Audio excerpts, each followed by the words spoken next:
Saya pernah cerita dah kisah benar seorang lelaki dalam satu ceramah baru bangkit daripada koma yang begitu lama. Koma yang begitu lama. Dia bukan orang tak ada agama, dia bukan orang tak jaga solat, dia juga salah seorang penceramah sebelum dia koma. Lepas tu dia berniaga maju sampai jadi jutawan. Subhanallah, dia punya branch hampir satu Malaysia. Lepas tu Allah uji perniagaan jatuh, kebakaran itu ini, dan tragis dia berakhir dengan koma. Dia cerita tu dengan keadaan menangis. Dia kata, Ustazah, dalam tempoh saya koma, ini kisah benar ni, bagaimana dalam keadaan dia koma, dia kata, saya ingat memang saya mati. Sebab real sangat Ustazah. Sebab apa? Bagaimana saya melihat anak-anak isteri saya menangis keliling saya sebab meratapi kematian saya, tapi saya tak boleh nak bercakap dengan dia orang. Bagaimana saya melalui proses dimandikan jenazah, kemudian saya dikafankan, kemudian saya dihantar ke kubur, kemudian saya ditanam. Dia kata, Ustazah, real, it's real. Dia macam hidup, mati, dihidupkan kembali. Dia kata, saya melalui semua tu. Subhanallah. Dan Ustazah tahu tak apa yang saya nak buat masa tu? Apa yang saya nak buat? Saya minta dengan Allah untuk hidup kembali supaya saya boleh beramal soleh, saya boleh banyakkan masa dengan Al-Quran. Saya nak banyak masa dengan Al-Quran. Sebab masa nak dihantar ke kubur tu, yang difikir adalah Al-Quran.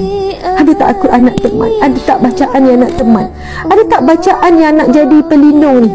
Ada tak takut sangat dia dihantar ke kubur? Sebab tahu dah ni, saya dengar menaik bulu roma saya menangis. Dia kata, Ustazah, memang benar gambaran-gambaran yang kita dengar daripada Nabi Muhammad, yang kita dengar daripada guru-guru, daripada ulama, gambaran suasana kita nak ke kubur itu saya lalui.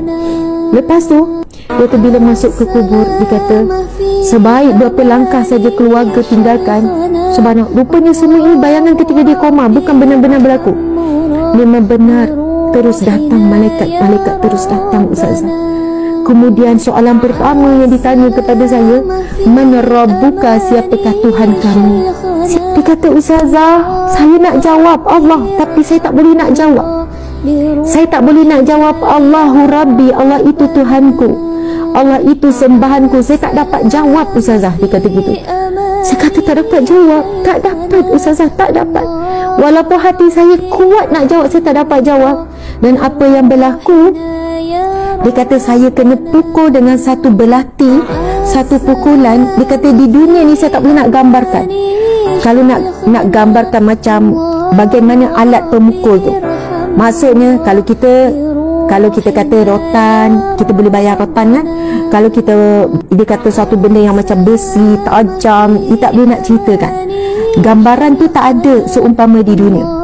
Saya dipukul sebab tak dijawab, saya dipukul dan saya jatuh ke dalaman yang sangat dalam, dan kesakitan tak boleh digambarkan. Dan itulah yang saya lalui sepanjang saya koma. Lepas tu saya sedar daripada koma, perkara pertama yang saya buat ialah, lepas semua keluarga, semua doktor semua terkejut, saya bangkit semula. Perkara pertama yang saya buat adalah, ialah anak isteri semua masih bersama dengan saya. Saya terus pindahkan anak-anak ke sekolah tahfiz. Saya buat keputusan untuk menjadi ahli Al-Quran. Saya nak baca Al-Quran sebanyak-banyaknya. Sebab saya tahu tak ada siapa yang boleh tolong di dalam kubur, melainkan yang disebut dalam hadis Nabi, Al-Quran itu pemberi syafaat, amal soleh. Kita apa jua keadaan, saya cuma nak kembalikan diri saya sendiri, sahabat-sahabat, kepada Al-Quran.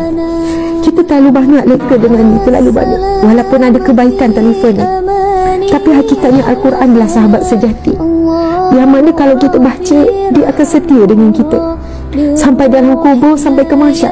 Itu janji Allah, itu janji Rasulullah. Al-Quran ini ada semuanya, ada penawar, ada jawapan setiap persoalan, tapi kena baca dengan terjemahan.